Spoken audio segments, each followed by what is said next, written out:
Ankoatran'ireo loza izay mety hitranga ao anatin'izao vanim-potoana ny fety izao izay voatanisa teo moa dia ahina ihany koa ny loza eo amin'ny lafiny tsy fihinanana sakafo tsy ara-dalàna, ny lafiny fahasalamana no resahana manokana eto na ny fisotroana zava-pisotro misy alcool diso tafahoatra ihany koa araka ny fanazavana izay entin'ny mpitsabo iray. Ny lehilahy moa no tena iantefan'ny ny fampitandreman'ireo mpitsabo amin'izao vanim-potoana ny fety izao. Mizara roa ny tragan-javatra mety hahazo ny olona rehefa andro fety tahaka izao araka nambaran'ny Dokotera. Eo ny aretina vokatry ny fihinanana sakafo sy zava-pisotro diso tafahoatra ary eo ihany koa ny loza isan-karazany izay mety mihatraika amin'ny vatana ka hitondrana takaitra. Ny lehilahy no tena iantefan'ny fampitandreman'ireo mpitsabo amin'izao satria ny lehilahy no tena manararaotra amin'ny resaka fisotroana alikaola indrindra rehefa andro fety tahaka izao. Amin'izao andro fety izao dia misy fitandremana maromaro tokony atao amintsika olona rehetra. Voalohany indrindra aloha eo amin'ny fitondran-tena fitandremana ho an'ny lehilahy zany na amin'ny vehivavy, fitandremana amin'ny firaisana ara-nofo tsy voatra satria amin'izao zany be dia be ny olona no mandehandeha eny amin'ireny mpivarotrena ireny tonga dia tsy olona ny resaka mandeha amin'ireny izy dia tsy mampiasa ny mailo. Ny aretina nefa rehefa avy eo dia lasa be dia be noho izany mampiasa mailo rehefa mandehandeha amin'ireny mpivarotrena ireny na miaraka amin'ny partenaire olona hafa ankoatra ny partenairenao. Eo amin'ny sakafo indray zany dia ho antsika izay misotrosotro dia aza atao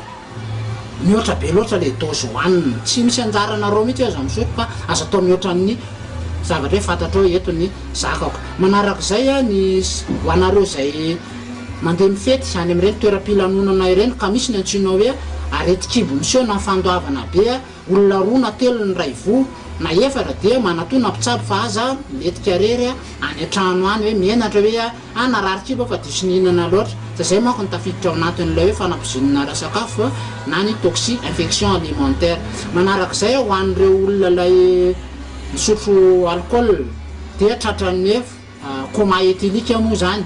dia raha hoan'izay toerana lavi-pitsaboana lavitra hôpital dia manatona zay mpitsabo akaiky anareo fa mpitsabo rehetra mino fa manana traika efa mahavita mandray an-tanana. Ho an'izay akaiky ao hôpital moa dia iangaviana mba anatona ny hôpital ahafahana amin'ny mandray andraikitra aingana ahafahana mitsabo ny olona aingana. Na misy aza ny olana rehefa andro fety dia mbola tokony hitandrina ihany koa ny olona rehefa vita ny fety ary miezaka manala tsikelikely ireo zavatra tafahoatra natao nandritry ny fety. Raha ohatra moa misy zany ny trangana aretina dia ohatra nina moa zavatra matetika tena miseho zany amin'ny orina amin'ny fety io ny fivalanana, fandoavana, ny areti-kibo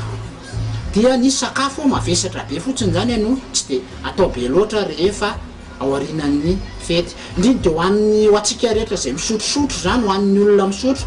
dia rehefa avy misotro toaka io tompoko dia ny ray andro ao aorinan'io aza dia misotro ronono loatra fa manjary manimba ny vatantsika io tsy dia tsara. Mitondra fampatsiahivana hatrany moa ny mpitsabo fa na dia andro fety aza ny andro dia tokony hahatsapany fetra ny tsirairay fa tsy manao ny diso tafahoatra ka mety hiteraka loza ho an'ny tenany sy ho an'ny hafa ihany koa.